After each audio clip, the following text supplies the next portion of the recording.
মাত্র 500 টাকা নিয়ে তুমি আমার সাথে তো দামি রেস্টুরেন্টে দেখা করতে আসছো? আমার কাছে এই কয় টাকাই ছিল, এর চেয়ে বেশি টাকা ছিল না। ওয়াও, 500 টাকাই ছিল?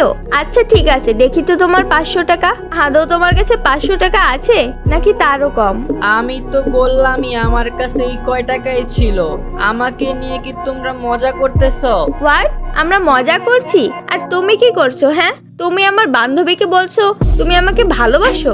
হ্যাঁ, আমি বলেছিলাম। আচ্ছা এবার বলো, এখনো তোমার মনে হচ্ছে তুমি আমার সাথে প্রেম করার যোগ্যতা রাখো? তুমি আমার ফ্যামিলি ব্যাকগ্রাউন্ডের কথা জানো? হ্যাঁ, আমি জানি। আচ্ছা, সব জানো? আমার সম্বন্ধে সব জেনে শুনে আমার সাথে প্রেম করতে আসছো মাত্র 500 টাকা নিয়ে? আমি প্রেম করতে আসি নাই, আমি শুধু বলছি ভালোবাসি। তোমার কি মনে হয় না তুমি স্বপ্নটা একটু বড় দেখে ফেলেছো? আমার মতো একটা মেয়ের সাথে তোমার কোন দিক দিয়ে যায়? হ্যাঁ,